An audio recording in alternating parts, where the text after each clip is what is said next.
So welcome to today's Facebook Live. Very excited to be here. I'm Dr. Patricia Mills. I'm a medical doctor, functional medicine practitioner.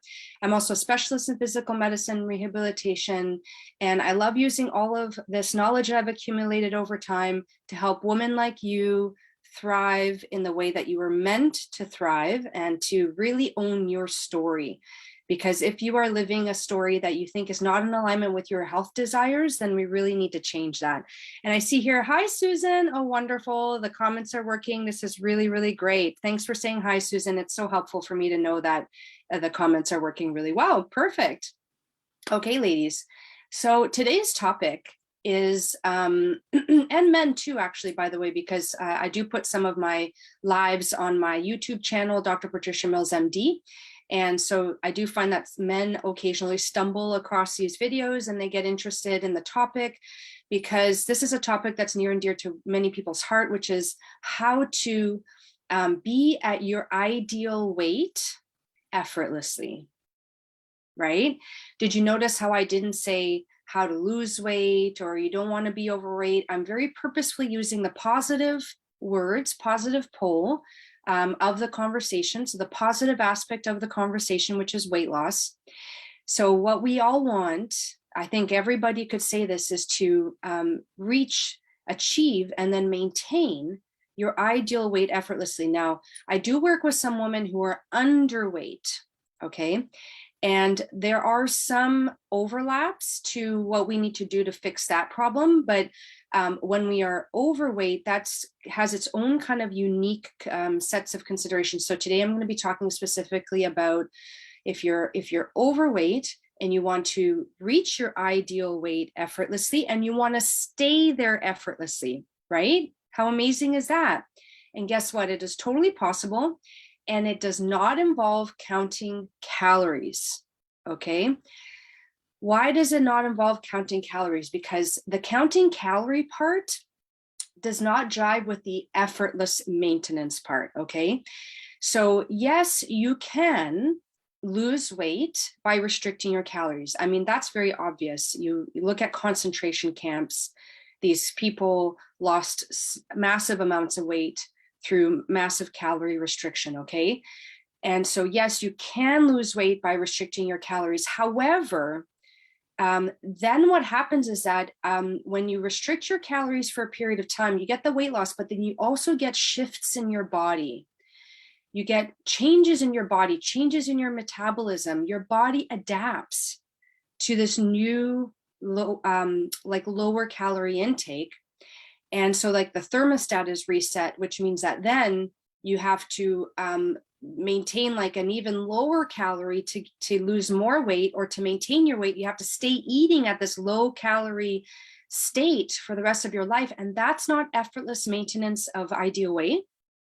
And it's also very unhealthy because what happens is that usually when you're eating lower calories, you're restricting the total amount of food that you eat, which means you're restricting your nutrients.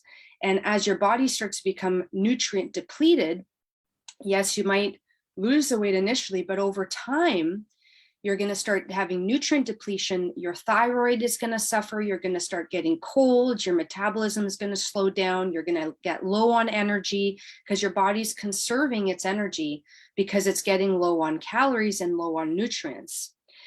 So let's just say that, yes, we know we can lose weight by counting calories, and that's not the way that we want to effortlessly maintain our weight. So how do we effortlessly maintain our weight? Well, we have to recognize that there are at least three, and I'm going to talk about three root causes of weight gain, of not being able to achieve your weight, okay? What are these three root causes, all right? And if you're joining me, put in your name, say hi, where you're joining in from. I would love to be able to say hi to you. So the three root causes are inflammation, hormone imbalance, and a toxin tipping point. Okay. All right. So let's dive into this. Okay. Inflammation. When we're overweight, there's different kinds of weight that we have, right? We have water weight. And when we have excess water weight, we're kind of like puffy, and that excess water can live in our tissues. And it can also hang out in our lymphatic system. and kind of the lymphatic system can be a bit like stuck and junked up. And so it's just kind of staying and accumulating, and you start to kind of feel and look puffy, right? Okay.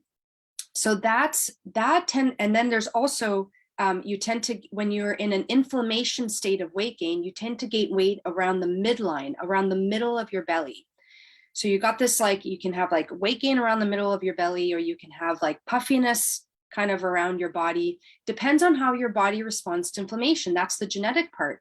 So the root cause being inflammation, and then the result being the body holds on to water, because when you have inflammation in the body, inflammation is like literally like a low burning fire that has been triggered in the body by virtue of being exposed to things that really irritate it. Okay, so what really irritates the body? Well, processed foods. Processed foods really irritate the body. Anything that's packaged and barcoded and has chemicals and additives and preservatives, it irritates the lining of the gut. The lining of the gut gets kind of worn down, worn away, worn out, damaged. And we start to develop inflammation at the level of the gut. Okay. And that kind of chemical soup of inflammation seeps into our body, spreads through the body, and starts causing inflammation in other parts of the body. So you start to get inflammation like this low burning fire in other parts. The body is very interesting. It's similar in nature in some ways, where in order to keep the burning, like the damage from the low burning fire down, it'll try to dilute it by holding on to water. So here you are hydrating with water because it's what's supposed to be good for you, and your body's holding on to water, and it starts to get puffy. So in order to let go of that weight, of that water weight, of that puffy weight, you have to stop introducing into the body things that irritate it and that kind of cause that low inflammation. So I would say that the biggest reason that we are being exposed through these kinds of inflammatory causing conditions in the gut is through processed foods. Okay. And sugar is an example of a very processed food. It's highly processed, right? You take the natural sugar from your fruit, from your beets, from your corn, from your cane, and you refine it. You have a lot of sugar left, and then you're eating that. That is very irritating for the body, very inflammation provoking. Okay. And again, anything that's barcoded. So even like those like dairy-free, dairy-free products, like yes, they're dairy free. However, they have a lot of chemicals in there. If you start to read the ingredient list of like gluten-free products and dairy-free products, and things that last on the shelf for a really long time, like Frankenfoods, that foods are supposed to go bad after a certain amount of time, and if they don't, that means that they have a lot of preservatives in them. Okay, and those chemicals, those preservatives, those processed foods cause inflammation in the body at the level of the gut. That inflammation creates like a low burning fire, like a chemical soup of inflammation. It seeps into the rest of the body. The body starts to get inflamed, and you start to like get that inflammation around the gut and start to hold on to water in the body. Okay. So I hope you understand that this is one very under-recognized reason why women start to put on weight, and men and children actually, because of this inflammation due to the things that we're eating and drinking. All right. And we're going to talk about the stuff that we put on our skin too, but I'm going to put that in its own category, the toxins tipping point category. Okay. So inflammation, if you have any questions about that, put that in the chat. All right. I want to make sure this is very clear before we move on. Okay. Now, this is the reason why I created the Elimination Diet Workbook, because some people have a really hard time conceptualizing, like, what are all of the ways that I'm introducing inflammation into my body through what I'm eating? And sometimes the only way to know, if you're like, well, I don't know if I have this problem with inflammation in the body. And I would say, well, the only way to know is to do the ultimate scientific test on yourself, which is to eliminate all of the things that have been shown and are known to cause inflammation in the human frame, in the human body. Give yourself at least 3 weeks, maybe longer, even 4 to 6 weeks if you can, ideally beyond the length of a menstrual cycle, so you can really see the totality of how your body does on this new way of eating. And I provide lots of recipes in there because sometimes you're like, I don't know what to eat because I'm getting rid of all these things I'm used to eating. So what do I eat? And I put in a whole bunch of tips and recipes and lots of really great resources in that elimination diet workbook. You eat that way and just watch the pounds just drop off. Okay. If that happens to you, when you lose weight right away, that's water weight. That's not fat weight. That's water weight. And so if you have any inflammation going on in the body and you do an elimination diet, what you will first see drop off is the water weight. Okay. Okay. So now you've dropped off the water weight and now you're left with the fat weight. And you're like, okay, I want to, I love my body. I love myself. I want to accept myself for who I am. I don't want to tie my self-worth to my appearance. And I 100% agree with that. So what we're talking about is the fact that when we are at our ideal weight, our bodily systems are running at optimal capacity and everything is functioning well. That's a sign that everything within you is functioning well. Now, there are people who are naturally overweight and they're metabolically extremely healthy. Like they're very, very, very healthy individuals, right? So I'm talking about the individual who has been a weight before, right? When you were at your ideal weight, you've been that weight before at some point in time in your life, and now you've moved away from that, and you just know that this is not the right weight for you, okay? You've kind of left your natural blueprint of weight, like the blueprint that your DNA gave you to begin with, and now you've kind of deviated away from that. So that's what we're talking about. And so when we are wanting to get back into the balance of the blueprint of our DNA, we need to look at the hormones, okay?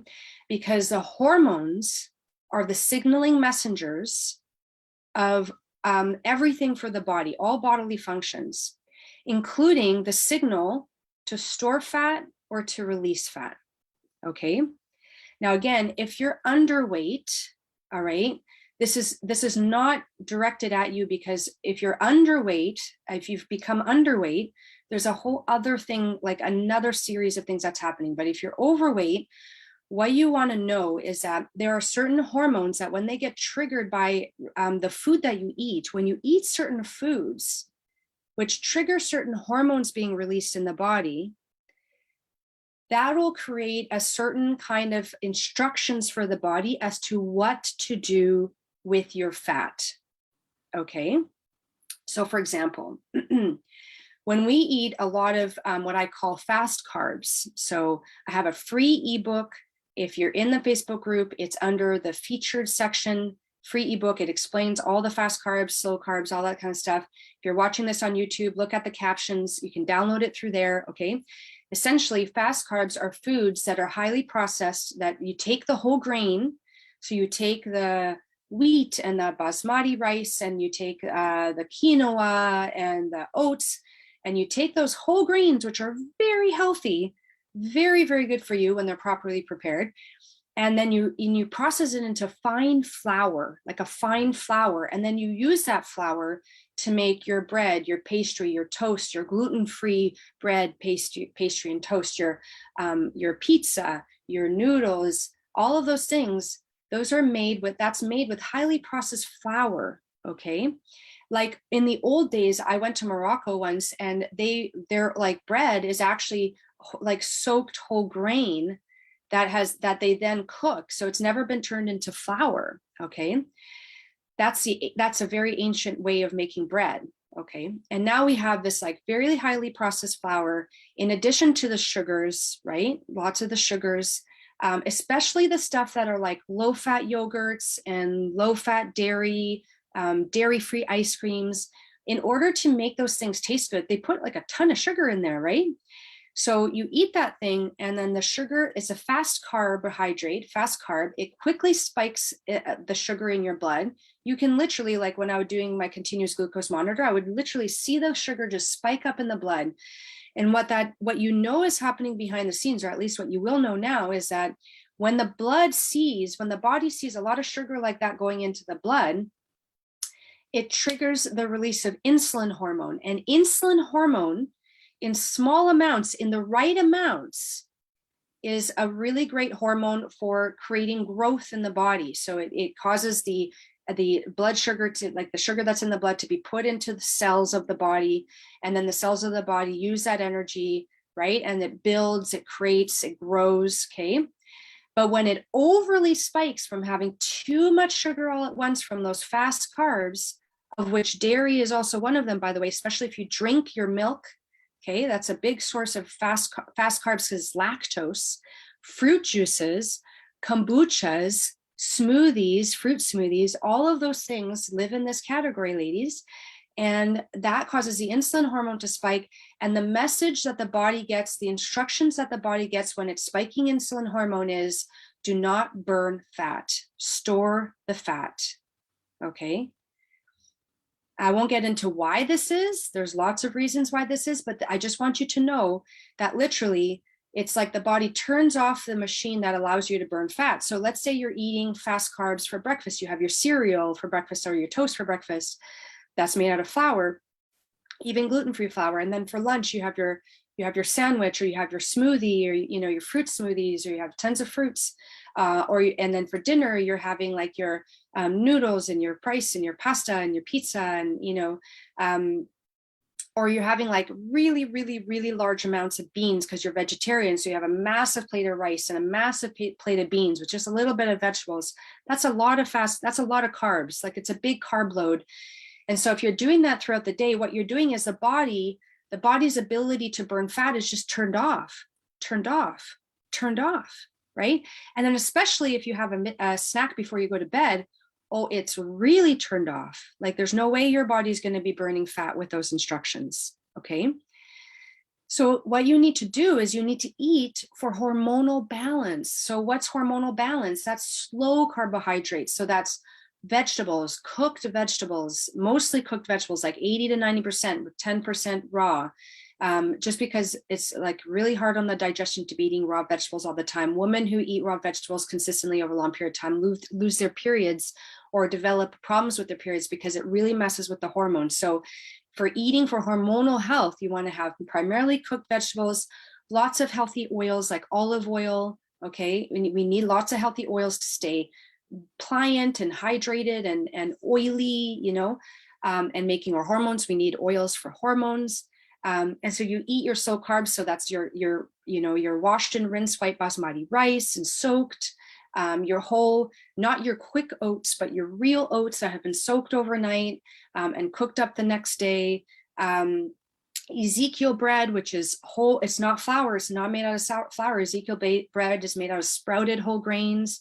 So if you're having, and then like your sweet potatoes, your baked apples, those are kind of like your slow carbs. And then your really slow carbs are like your broccoli, your cauliflower, your kale, your spinach, your Brussels sprouts, your mustard greens, like everything else that's not kind of starchy, but is in the vegetable kingdom. Your herbs, your spices, nuts are pretty good for that too. Like a small amount of nuts, really good healthy fats, really good balancing for the blood sugar. When you start to eat that way, and you're getting you're starting to get your hormonal balance, so that your insulin doesn't go so high, so that your body can be in fat burning mode in between eating. You see, so you have to eat for hormonal balance. And there's lots of other hormonal balance tips. Like, for example, you don't want to take in hormones that are not yours. You don't want to take in hormones from cows, goats, sheep. If you're eating dairy every day, you're taking in a lot of hormones from other animals. And especially with dairy, that hormone, this is a particular food that was used to grow like a baby calf into a massive cow in a very short amount of time. Very growth stimulating, right? And when you want to be someone who maintains your ideal weight effortlessly, you do not want to be having growth stimulating foods, okay? And also, like breast cancer, like there's some evidence to show that some of the hormones in milk could support the growth of breast cancer because it's a growth hormone, right? It's called IGF-1, insulin-like growth factor. So, for me, I find that I live in the effortless maintenance of ideal weight zone with not eating fast carbs. Very rarely, just for special occasions like birthdays or going out for a special dinner. And if I'm going out a lot, that's no longer special. That's my regular life. So I can no longer be like, well, I'm going out for dinner, so I'm going to have this. No, it's like truly, it's whatever it is, like 80% of the time, you got to do it right. 20% of the time, live your life for those special moments kind of thing. But and then I curb my cravings with like licorice root tea. It's a really lovely sweet drink that doesn't bump your insulin or your blood sugars. So that's number 2. And then number 3 is a toxin tipping point. And I actually see this where I'll have some women where I'm working with them and we've got the inflammation figured out, we've got the hormone balance figured out, and we don't see the shifting in the weight as quickly as they would like. And I know it's because the body has over time been exposed to toxins, and it's been eliminating the toxins, getting toxins in, eliminating it out, and then it reaches a tipping point where it can no longer get rid of it as fast as it's coming in. What do I mean about coming in? Well, on your skin, women put anywhere between 150 to 300 chemicals on their skin a day. Like if you look at your skin products, with the best of intentions, they are just full of chemicals. And it just takes one chemical that your body isn't able to deal with properly because it lacks the ability to convert it and get rid of it. And if that chemical is building up, guess where the body likes to store chemicals? It likes to store it in fat. There's some chemicals that it stores in water, which is then easy to pee out, but it's the ones that the body stores in fat that's really hard to get rid of. And then you have to do the work to detoxify the body, to assist the body in getting rid of those toxins, to pull the toxins out of the body so that the body can get rid of the fat storage that it needs to protect you. It's literally protecting you. So if you have a history of like lots of cosmetic use, or drinking out of plastic water bottles is a big one, heating your food in plastic containers, keeping your food in plastic containers and eating out of them after they've been sitting in a hot car, for example, and the plastic is literally melting into your food. Even those small particles have been shown to accumulate in the body, and then the body needs to store it to keep you safe. And so the body will store the toxins in fat, and the liver gets overwhelmed. So if add to the perfect storm, if you're someone who likes to have like wine at dinner and at night and, indulge in those kinds of things, and you've got the chemicals, everything just kind of starts to add up and you have a tipping point. So you were okay, and then you weren't, right? Things started to go downhill. So then we need to work on the detoxification. That is like a whole other topic for itself. It does require a lot of personalized work, supporting the liver, very targeted supplements to get rid of those toxins, very specific activities throughout the day to help those toxins drain. And then what happens is with that, you start to see the shift, you start to see the weight loss, and you have to have someone supporting you sometimes, because when the toxins get released into the bloodstream, you have to make sure that they're getting out of your body and they're not sticking around. So you have to support the digestive system. You need to be pooping enough. You need to be sweating enough, all of those things. And Josie's saying hi. Wonderful. Thanks, Josie, for joining. It's so nice to see you too. That's great. Welcome back. So here you have it. You have inflammation, you have hormones, and you have the toxins. Now, people who are underweight or normal weight and have this history of like toxin exposure, they're kind of actually more hooped in a way. You're in slightly more trouble because the body maybe doesn't have the genetic ability to create to expand your fat cells to put the toxins in, and you're building up this toxic load. It'll start putting it into other fatty places in the body, like the brain. The brain is 60% fat.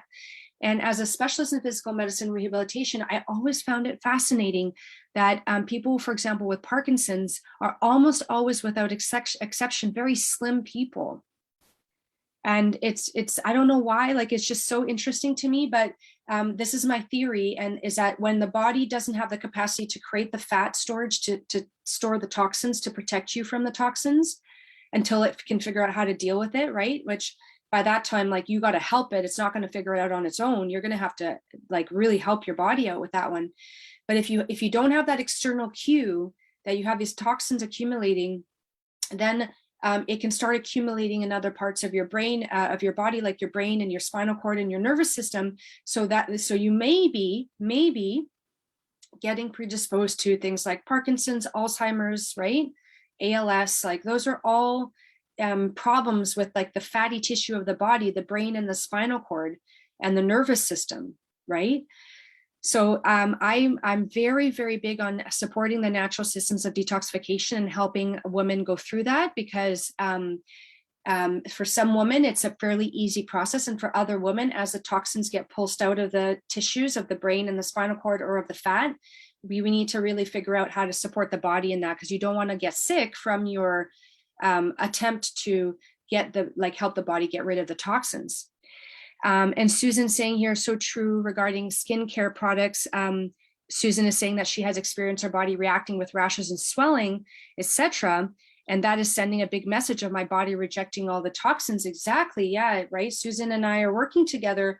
And what she's noticing is that as the body is pulsing out the toxins, it's coming out through the sweat. And so you really have to be like washing your body with a clean, like a Dr. Bonner soap, and making sure you're like doing things like getting into the infrared sauna. Like you really want to support that coming out. And also you want to make sure you're getting good bowel movements really regularly, even more than usual. Like you want to err on the side of like 2 to 4 a day, because you want to flush that out of your system. And if your toxins are pooped out and then sit there in your body and get reabsorbed back in, that's no bueno, not good. Your body just did all that work to get rid of the toxin, and then it just sat there in your gut and gets reabsorbed back in. It's so much wasted effort, So I hope you found this useful. I hope this brings some clarity to why you may be experiencing weight gain. And here's another thing before I go, is that women try to exercise to lose the weight. Well, again, you are trying to create a calorie debt, like an energy expenditure, and that'll work up to a certain point. But if you have inflammation in the body, it won't work all the way. If you have hormonal imbalance, actually, the over-exercising can make your hormonal imbalance worse, because it causes a big release of adrenaline and cortisol, stress hormones in the body. And cortisol is a hormone that causes us to get inflamed, and then you can get the weight gain around the belly, even though you're working your butt off, and that, what a shame. Like, here's all this effort.